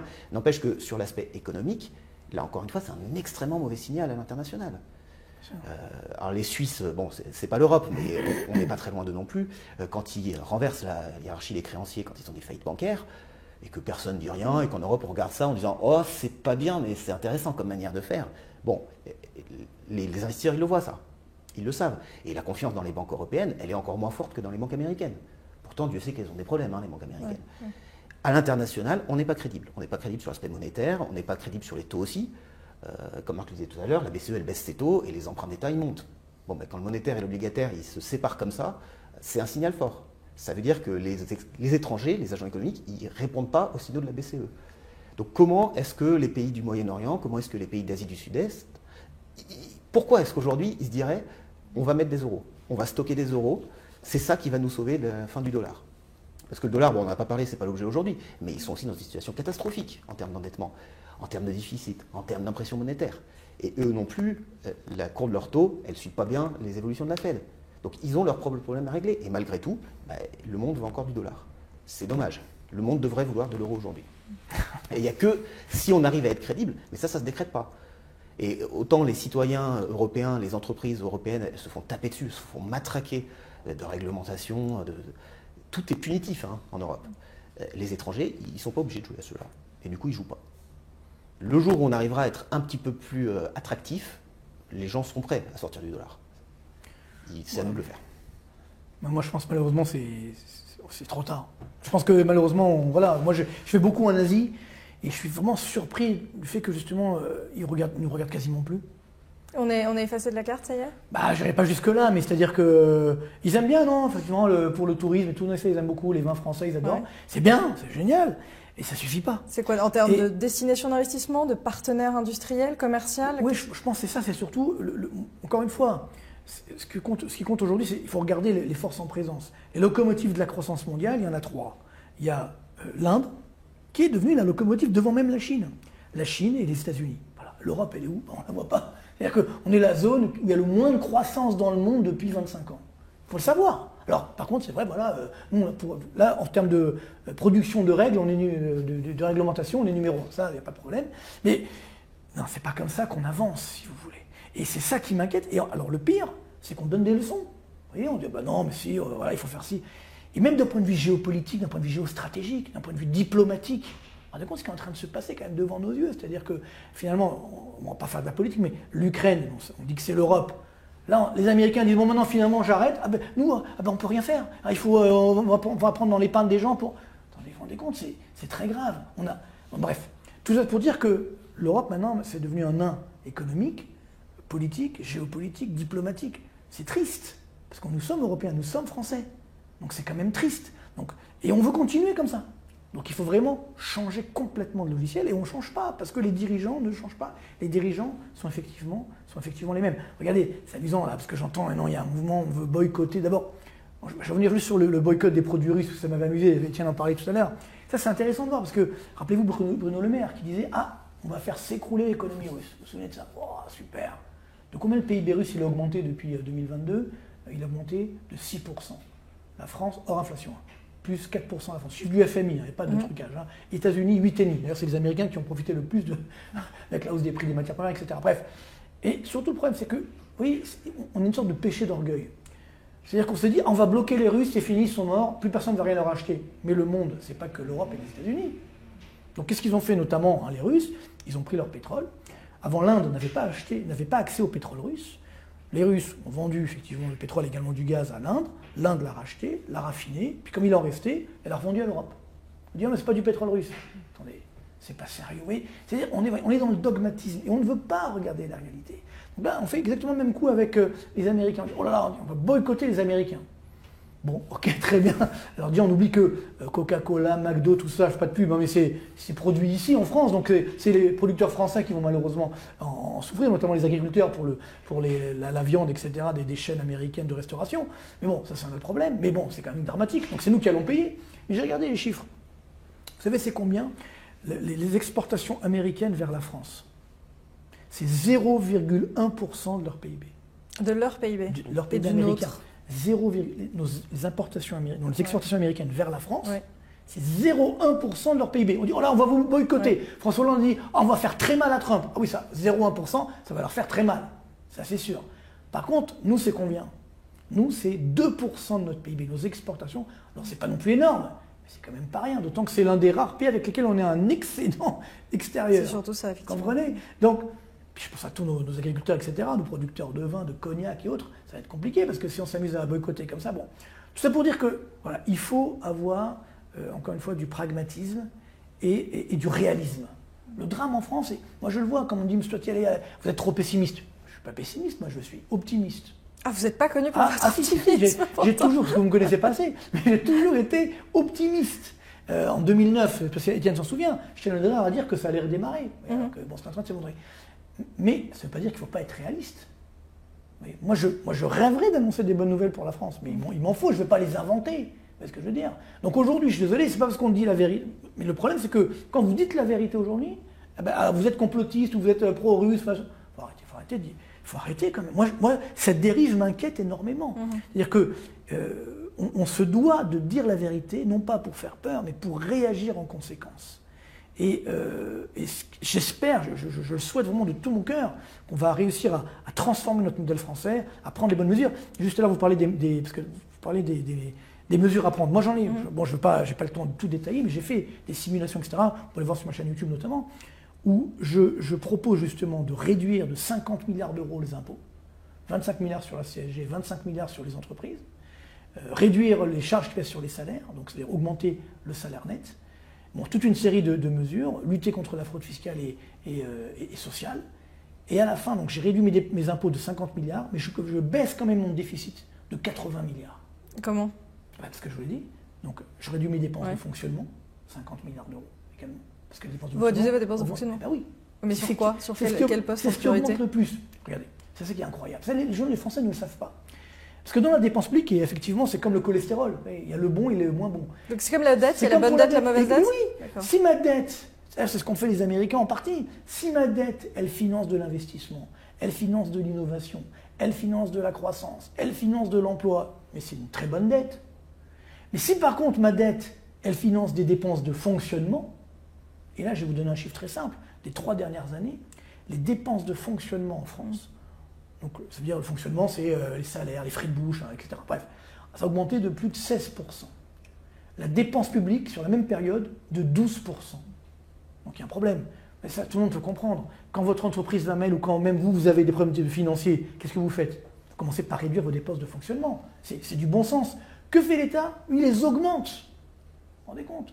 Quasiment 80 milliards d'augmentation des dépenses de fonctionnement. C'est pas du social, ça. C'est quoi? C'est ces 80 milliards-là que vous iriez couper? Non, moi je vais couper 50 milliards effectivement sur les dépenses de fonctionnement. Mais il y a un truc très simple, personne n'en parle. Vous savez ce qu'on appelle les ODAC. C'est parce que les ODAC, c'est les organismes d'administration centrale. C'est-à-dire ça dépend de l'État, mais c'est des organismes un peu bizarres. Parfois on appelle ça des comités Théodule. Ah oui, mais ça on en a beaucoup parlé. Attendez, vous savez combien ça coûte ça? Il y en a 700 en France. Chiffre de l'INSEE. Il suffit de se réunir une fois dans l'année pour rebasculer sur l'année d'après. Ça coûte chaque année à peu près 160 milliards d'euros. Alors, ils s'y sont attaqués. Ils ont dit qu'ils allaient tous les passer en revue, supprimer les doublons, etc. Bien sûr. Oui, c'est ce qu'on voit là avec le commissariat au plan, puis France Stratégie. Oui, c'est sûr. Sauf que, mais ce qu'il faut, encore une fois, 150 milliards. Oui, alors, je vais vous dire, non, mais c'est rien, là, c'est 10 millions, là, c'est 50 millions. Ok, mais mis bout à bout, ça fait effectivement 150 milliards. Donc là, il y a largement de quoi faire. Tous les millefeuilles administratifs, tous les doublons qu'on a. Donc quand je dis 50 milliards, à qu'à lire le rapport de la Cour des comptes, je suis très, très gentil, ça peut être beaucoup plus. Donc vous réduisez vos dépenses de fonctionnement, donc les impôts ont baissé de 50 milliards, vous réduisez également des niches fiscales parce qu'on n'en a plus besoin parce que vous avez réduit les impôts, ça génère également cette baisse d'impôts en rebond de la croissance, donc vous récupérez des recettes fiscales, vous luttez contre les fraudes fiscales et sociales, ça ramène 50 milliards d'euros. Ah oui, mine de rien. Au bas mot, j'ai pris les fourchettes les plus basses, et donc voilà, donc j'ai réduit mes impôts, et j'ai quand même réussi à réduire mon déficit de 80 milliards d'euros. Oui, donc il y a quand même un scénario qui contrebalance ce que vous dépeigniez tout à l'heure de l'abaissement des retraites, des prestations sociales, etc. Vous voyez, je suis optimiste. Tout à fait, absolument. C'est-à-dire que moi, pour ça, parce que souvent on me dit, toi tu fais des propositions, mais moi j'arrête pas de faire des propositions depuis des années, si vous voulez. Justement, je pense qu'on peut encore sauver la France. Sauver l'économie française. Sauf que pour ce faire, il faut changer de logiciel. Il faut accepter de dire la vérité aux Français. Il faut baisser les impôts. Ça, c'est indispensable. Pour tous. Indispensable. Et là, vous allez restaurer la confiance. Parce que là, tous les Français vont se dire, baisser la CSG, l'État, il fait quelque chose pour moi. Vous voyez, mais il faut aussi baisser les dépenses. Et ainsi de suite. Faire du pragmatisme. Faire du réalisme. Et ce que les dirigeants ne savent pas faire, parce que justement, ils sont dans un autre monde. Ils ne sont pas dans le monde réel. C'est ça qui est dramatique. Donc c'est possible. Vous l'avez vu, je suis optimiste. Absolument. Je confirme, c'est optimiste.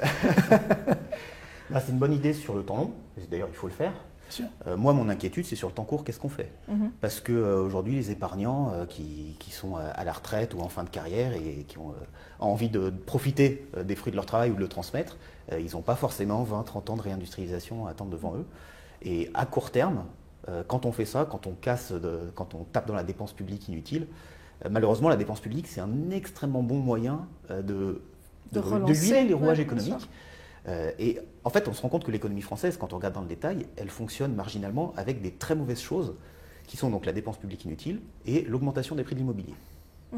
La seule augmentation des encours de prêts immobiliers, donc entre les gens qui remboursent leurs prêts et qui en refont, tous les ans, avant la période 2022 de hausse des taux, ça se comptait en centaines de milliards par an. Et ça, c'est beaucoup plus que ce qu'on cherche à faire comme économie. Hein. C'est des ordres de grandeur au-dessus. Et voilà, on voit que depuis 2 ans, c'est plus là, c'est plus dans l'économie française, et on voit ce qui se passe. Donc, la France a besoin en fait de mauvaises solutions au jour le jour pour que son économie n'éclate pas en vol. Ça, je pense qu'on est d'accord sur ce diagnostic. Tout à fait. Donc, mais c'est ça le problème. Voilà, c'est le problème. C'est la fuite en avant. Voilà, on est dans une fuite en avant, on utilise la cavalerie monétaire, niveau fiscalité, on est un peu au taquet. Voilà, on va se prendre 50 milliards d'euros d'impôts en plus dans les prochains mois. On le sait tous maintenant, que le rééquilibrage de 60 milliards, c'est pas du tout de baisse de dépenses. Mais on ne va pas pouvoir faire 200 milliards d'impôts en plus. Ça, c'est pas possible. Personne n'est là pour les payer. Donc, si on fait des solutions de long terme, comme ce que préconise Marc, où on rééquilibre les choses, on repart sur un tissu productif plus sain, à court terme, c'est récessionnel. On peut Sauf pas si on baisse les impôts, parce qu'en baissant les impôts, il y a quand même un petit sursaut économique qui se produit. Oui, oui. Mais on va aussi avoir des reconfigurations avec les gens qui mangeaient au McDo, les gens qui achetaient des logements plus chers, le chômage qu'on crée à court terme, ça fait un choc, ça peut aussi faire des faillites. Il faut réajuster tout ça. Et moi, si je me mets à la place de l'épargnant qui aujourd'hui veut de l'argent pour les 5-10 prochaines années, je ne lui dirais pas, malheureusement, et effectivement, c'est un crève-cœur, mais ce n'est pas forcément sur la France qu'il faut parier. Ou en tout cas, ce n'est pas forcément sur le dynamisme des entreprises françaises. On a quand même une chance, une dernière chance, je le présente comme ça, en France, d'avoir des entreprises qui sont tournées vers l'international. Est-ce qu'elles resteront françaises longtemps, comme Total Energy? Je ne sais pas. Pour l'instant, ils ont tenté leur escapade outre-Atlantique. Il y en a qui l'ont fait. Linde en Allemagne, c'est le Air Liquide allemand.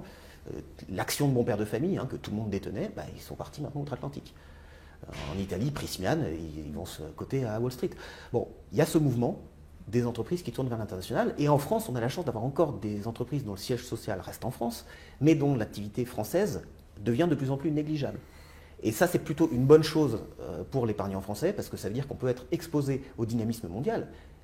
L'économie mondiale, elle est encore en croissance. Il y a encore des gens qui bossent, il y a encore des pays où la contribution au travail est croissante, alors qu'en France, elle est décroissante.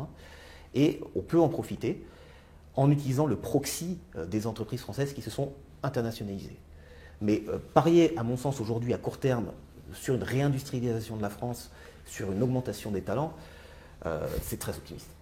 Oui, c'est effectivement très optimiste. Mais ça, moi, malheureusement, le fait est qu'on ne peut pas, parce qu'il n'y a pas la main-d'œuvre. N'oublions pas que c'était une volonté politique dans les années 80-90. Encore une fois, les mêmes, tout à l'heure que j'évoquais, ce sont quand même des fossoyeurs de la France, qui ont dit à l'époque, il faut une économie française sans industrie. De service. Voilà, sans industrie, c'était quand même énorme. Et ce qui était une erreur stratégique incroyable. Et maintenant, tiens, on nous dit, non, on veut réindustrialiser. Bon, ok, mais comment on fait? Il faut de la main-d'œuvre, il faut des capitaux, que malheureusement nous n'avons pas. Et donc ça va prendre effectivement des années, je suis entièrement d'accord. Ça va prendre bien sûr des années. Alors après, il faut quand même commencer, mais il faut se donner les moyens, parce que là, pour l'instant, c'est que du marketing. Quand je vois les chiffres de l'activité industrielle française, ce moment de réindustrialisation, c'est que du marketing. D'un point de vue macroéconomique, il n'y a pas du tout eu lieu. L'industrie a continué de plonger, malheureusement, et d'être l'une des lanternes rouges de l'industrie mondiale. Quand je vois ce qui se passe par exemple en Italie, où ils sont en train de redémarrer, d'avoir des excédents commerciaux, c'est assez incroyable.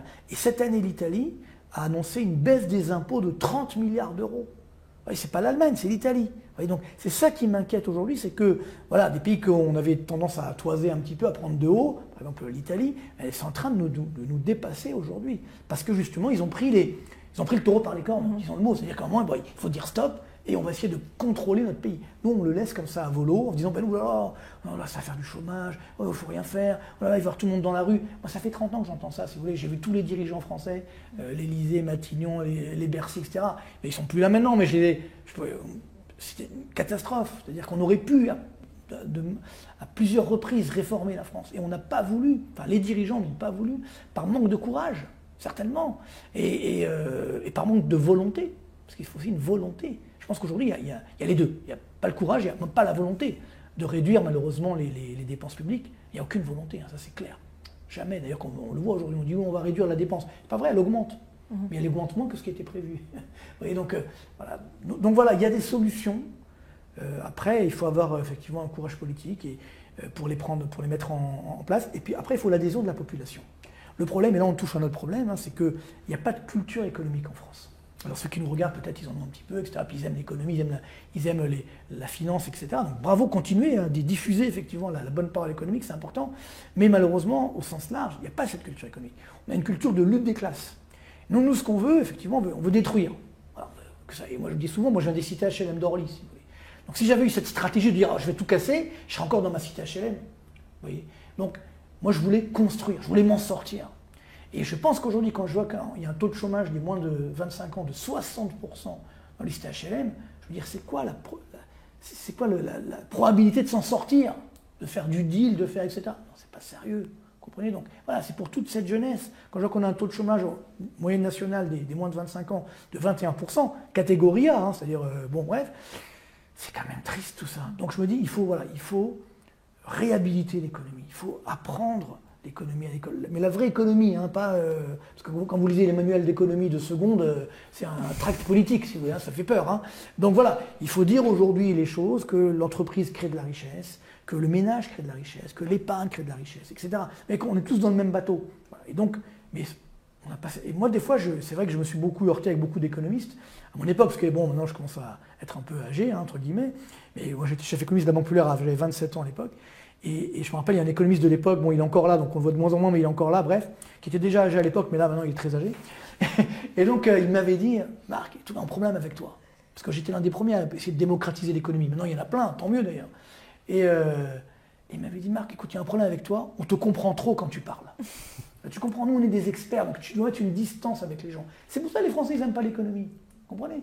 Et donc, ces personnes-là ont fait beaucoup de mal également à la France. Et voilà, et c'est ça aujourd'hui le vrai enjeu. Il faut que les Français aiment l'économie, voilà, qu'ils aient envie de créer des emplois, etc.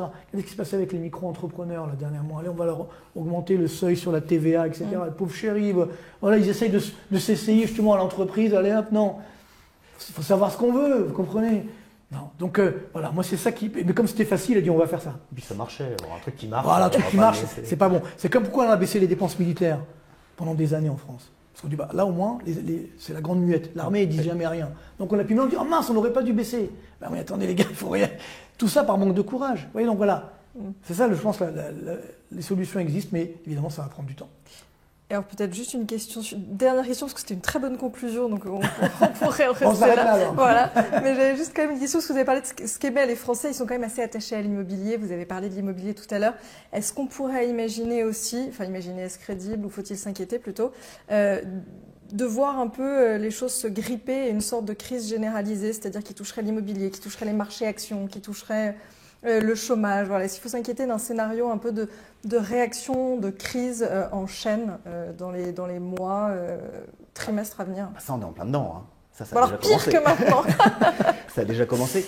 Non, parce que justement, les marchés actions, on est en plein dedans. On ne sait pas bien. Là, on est un peu sur la crête. On ne sait pas vers quoi ça va basculer.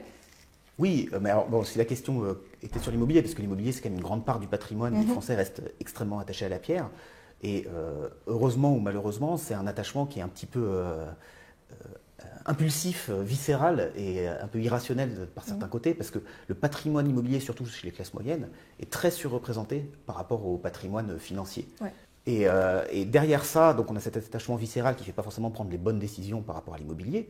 Il ne faut pas oublier que l'immobilier, il a un gros désavantage pour l'épargnant et un gros avantage pour l'État. C'est comme son nom l'indique, il est immobile, il ne bouge pas. Et les propriétaires sont des cibles absolument idéales si on veut récupérer de l'argent. Et on l'a vu notamment avec les taxes foncières ces dernières années qui ont complètement explosé. C'est l'État qui change les règles du jeu, mais c'est aussi un moyen de faire circuler de l'argent, notamment les diagnostics énergétiques, qui ont été très utilisés ces dernières années pour faire de la relance, pour forcer à faire des travaux, mais aussi pour forcer à faire des diagnostics. Le coût des diagnostics en année pleine, c'est estimé à 1,5 milliard par an pour faire du papier. Enfin, c'est pas isoler les logements, c'est vraiment faire du papier de diagnostic, plus d'1 milliard par an. Et ça fait des propriétaires immobiliers, malheureusement, des cibles. Et je pense qu'il faut revenir un petit peu sur ce que disait Marc, sur l'éducation financière, et puis ça va derrière, ça commence à l'école, effectivement les programmes d'économie, pour des élèves qui ont des cours d'économie, parce que tous n'en ont pas.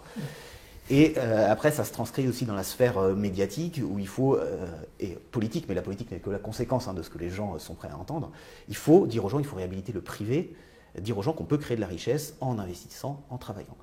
Et il n'y a qu'à voir là ce qui a été fait sur la loi de finances 2025 où on dit on va faire des taxes sur les hauts patrimoines. On sait comment ça commence. D'abord c'est les méchants ultra riches, après c'est les méchants riches et puis après c'est les méchants épargnants. Et puis c'est 1 an seulement et puis finalement ça peut être... ça je crois que personne n'y croit. Monsieur, mais au-delà de ça, ce qui est intéressant, c'est le débat qui a eu lieu autour. Alors est-ce qu'on met 0,5, est-ce qu'on met 1, est-ce qu'on met 2% et surtout quelle modalité on met. Et en fait la modalité c'était de dire on prend de l'argent cash pour ceux qui en ont. Et puis pour ceux qui n'en ont pas, on peut prendre peut-être en numéraire. Il y a eu ce problème pour les gens qui avaient des actions d'entreprise sur mon côté. L'outil de travail, même l'ISF, il n'allait pas là-dedans. Et là, l'État dit on est prêt à se servir de 2% par an du capital de l'entreprise. C'est passé comme une lettre à la poste dans le débat public. Personne n'a remarqué que ça veut dire que sur 30 ans, l'État nationalise 50% des outils productifs du pays. 50% en 30 ans. Et 30 ans, c'est rapide pour l'État français. Hein. C'est lent à l'échelle d'un investisseur particulier, mais les 30 ans, ils arriveront. On considère encore en France aujourd'hui que pour équilibrer les comptes, ce qu'il nous faut, c'est une nationalisation de l'outil productif.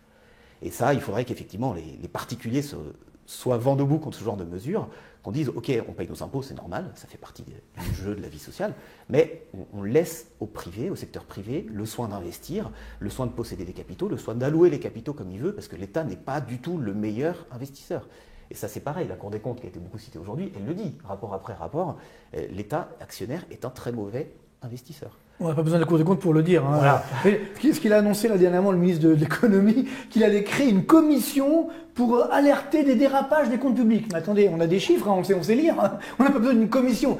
Mais on marche sur la tête. C'est une blague. Je dis souvent, quand j'étais jeune, il y avait les guignols de l'info. Je ne sais pas si vous vous souvenez, c'était sur Canal+, c'est des marionnettes, quoi. Maintenant, on n'en a plus besoin. D'ailleurs, ça n'existe plus, parce que dans la vraie vie, ils sont les guignols de l'info. Oui, on n'a plus besoin des marionnettes.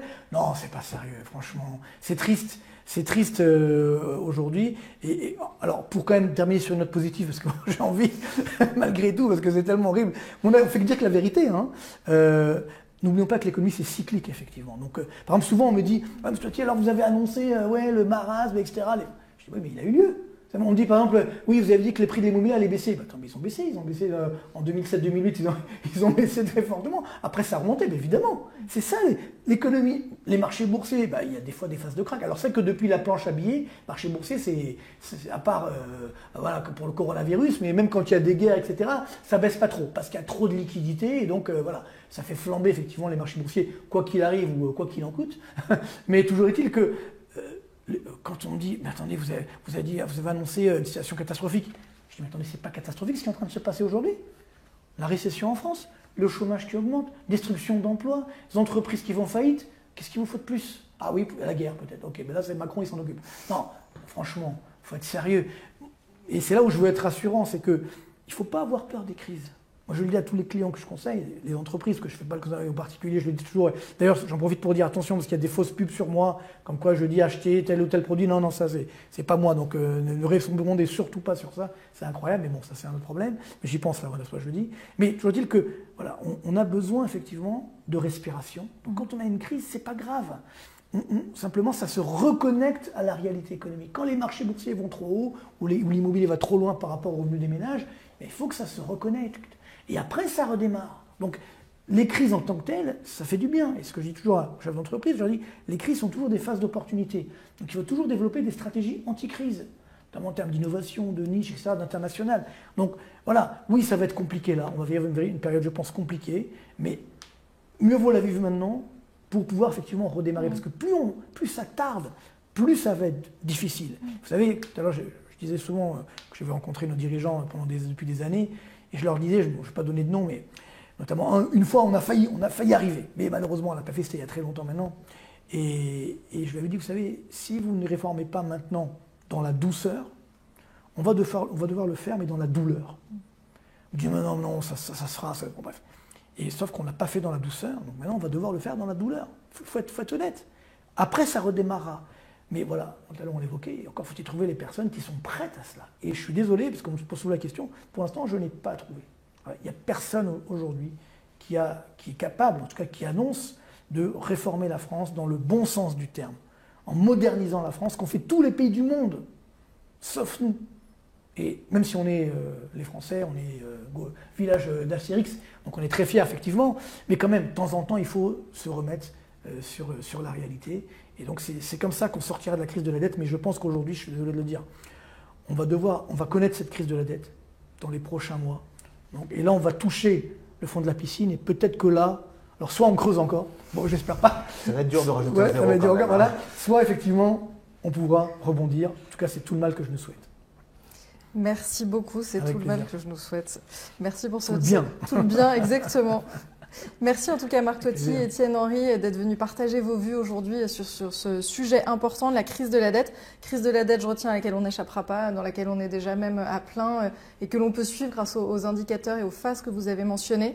Enjeu de confiance, de crédibilité face à des tendances d'appauvrissement, à une perte de la valeur de notre monnaie, des temps difficiles qui s'annoncent, notamment en matière d'emploi, en matière de rendement de nos investissements également. Avant des jours meilleurs, comme vous l'avez dit peut-être, Marc Toiti. Toujours. Merci encore d'être venu aujourd'hui sur ce plateau. Avec plaisir.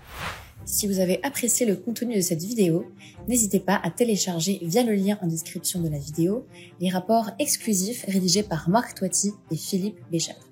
Dans ces guides gratuits, vous découvrirez une analyse sans concession de la situation économique française par Marc Toiti et Philippe Béchade vous dévoile ses recommandations concrètes pour protéger votre patrimoine face à la taxflation galopante. Merci d'avoir regardé cette vidéo et n'oubliez pas de vous abonner.